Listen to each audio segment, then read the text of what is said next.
I'm Bernard Spragner. I'm Kelvin Colbert, and today our topic is mentoring, an effective way of gearing and guiding our young people to successful endeavors in their lives. And today we're going to have a conversation about mentoring. Brother Calvin, you and I have been working with young people for many years. Just based on your experience, why you think mentoring is so important, especially today? I feel mentoring is so important to effectively impacting the lives of our young people because they're missing so much. Young people are lacking knowledge of their history, lacking knowledge of their development, and mentoring is a way of having an actual engagement and involvement directly into their lives that we can instill in them those values and those things that they missed that so many of our young people did not get during their upbringing. You know, this morning I was watching a TV program, and one of the local ministers was talking about a special that talked about the gun violence. And part of the statement was in this national program that they say that 88% of this gun violence was by black males. What do you think about that? I can identify with that, and I can go all the way back to the 80s when we were part of a group that was addressing violence in video games. There was more and more violence. Video games began to display blood in the victims. They began to display more gun violence. And we've seen a progression of gun violence in the video games that young people play. So now it seems that it's hard for them to separate what is real and what is not real, and is affecting us in our communities today. You know, earlier today, you and we were talking about the mindset. So how do we go from a thug mentality to a conscious mentality? Well, again, here's a concept that we have to bring into reality for our young people, that the world is bigger than that. Right now, they're living in an environment where they feel this is it. That this environment will never get any bigger than this, their opportunities will never become any larger than that. And we have to show them and encourage them that the world is much larger than that. And the opportunities for their growth and their development are great, and that right now the gifts that they have is what the world is looking for. You know, one of the challenges that I was thinking about was, and I had mentioned this in an earlier conversation, that mostly this week I received phone calls about parents calling about their child being bullied in school. What's the best way to approach that? I mean, what is that we have to put in place so that we can go into our schools, go into our community, just to address this whole bully mentality? I mean, even with children that's in elementary schools. You know, in conversations that I'm having with parents and with young people, first we have to recognize that bullying has been with us always. Yes. There's always been some form of bullying going on. The difference today is that bullying now has this technology that gets that word out. I mean, you got the Instagram, you got the Facebook, exactly. You got YouTube. So all of this is giving more access to the bullying area, and what we have to do is begin to instruct our young people that their self-worth is not in that video.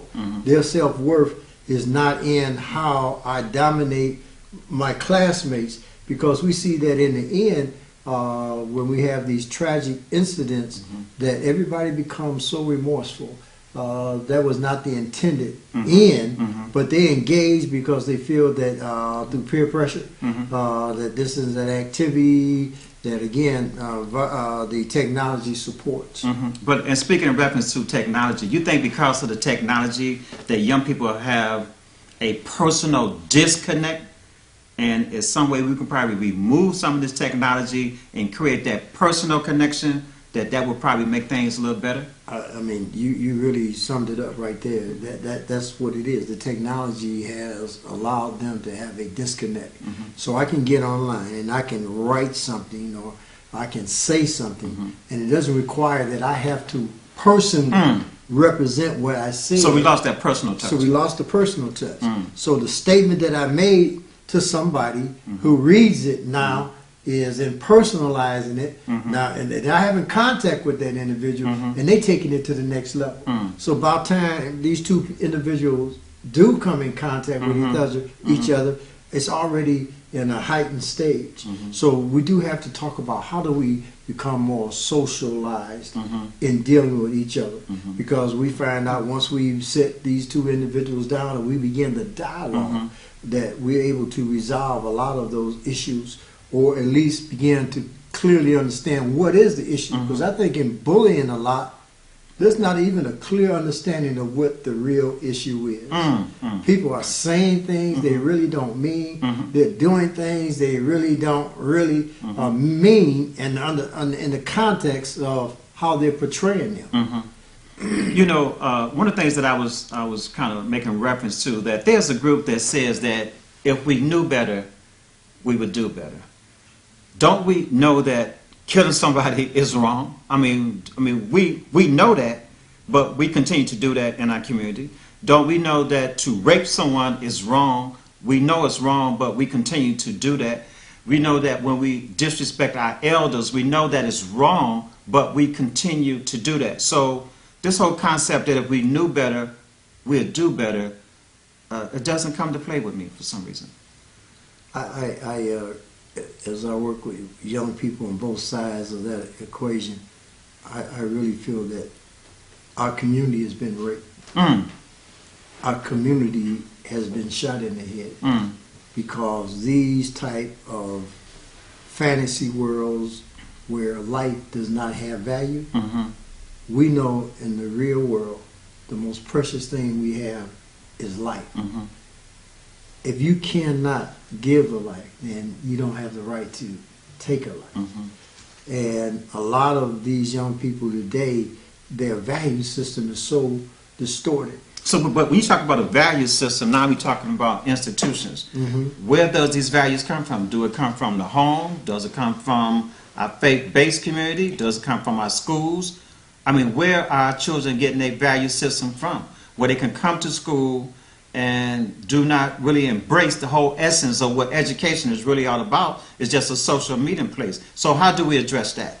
That's a huge real issue because society is kind of dictating behavior.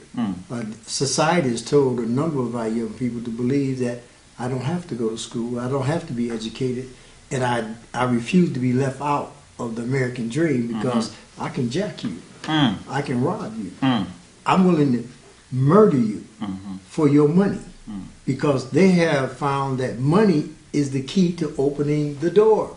You know, no one questions many times where you got the money from. Everybody takes your money and treats you accordingly, and a number of our young people are acting off of that system.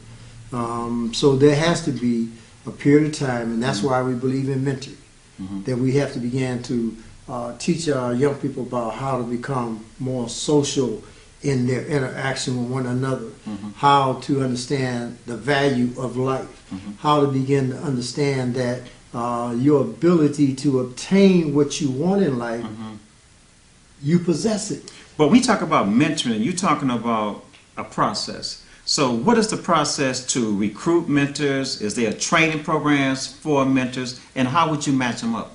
Well, Detroit Impact is the organization for which I'm affiliated with. I'm the director of, and we have refocused and realigned our programs to focus on mentoring. So our volunteers and our staff all are being trained and all are being made to be more sensitive as they interact with our young people. And one of the products of that has been that as young people really are responding to us, the stories they tell. See, we're not fully allowing our young people to express what it is they're going through. We're looking at their actions and we're reacting to their actions. But when they begin to tell you the story, I have never met so many young people today that are homeless. I've never met so many young people today that have so many ills at home and just growing up to be a young person today. So it's becoming involved in their lives. It's not saying, okay, you can become a successful person and pointing the direction to success, but it is walking side by side with them and helping them to overcome those day-to-day challenges that we find that they're going through. The lifestyle of young people today is like no other than we have had before. And we have to really stop and take some time and interact with the young person today to really understand what they're going through. So what do we start? Do we go to the elementary schools? You try to catch them, in the early stages of their life? Or I mean, at what point do we say, enough is enough? That they know that we must intervene. Because some say by the time they get to high school, it's too late. Is it too late? Well, definitely by the time they get to high school, the challenge becomes greater because a lot of the mindset, a lot of the beliefs, and a lot of the behavior now is set into a pattern. So it does mean that we must start earlier, and I do see that there's a lot of work being done at the younger stage or age of our young people. So the greatest call and the need now is to meet our young people in the ages, I say, of 10 and older, where we're starting to intervene in shaping their opinions and their values that we might redirect them. And that's what it's about. How do I redirect your focus that you can become a productive member of our society? But that kind of tie into an article that I read that said that bad behavior becomes bad habits. So how do you change bad habits? Well, a lot of the bad habits come out of one essential part that I find that young people lack, and that's hope. When they become hopeless, then they take on these particular negative habits because they begin to speak, what do I have to lose? I got to do what I got to do. Nobody feeding me, nobody's helping me. I'm left to fend for myself. So these are the things that I do. So as we began to interact with them and we began to engage in their lives and began to not only talk to them, but actually walk with them and show them that there is hope and there are alternatives to that negative behavior. Again, our mission and our hope is to redirect them because they have been misled. Just like many of them have been miseducated. And again, those ills and those issues have a lot of root causes to them. And we're just dealing with the aftermath of what the system has done, what many of their conditions have done to them. And our goal is to say that all of them are precious to us, all of them, and you never know which one of them that we can instill the value, the proper value system, and what they can make as a contribution to society. For a long period of time, we have often talked about calling all brothers. Is this the time to really put that call out again? The call in all brothers is a constant call. It never stops. All right. One of the things that have allowed this dysfunction or this dysfunctional behavior now is because we disconnected. In my time, as they say, it was the older brothers in the neighborhood who kept me in check. Exactly. If they saw me disrespect an elder, they would check me. If they saw me doing something I had no business doing, they would check me. And we are missing that element in our community. Many people now are in fear of the disrespect that young people have today because our young brothers have not had a male figure to check that behavior.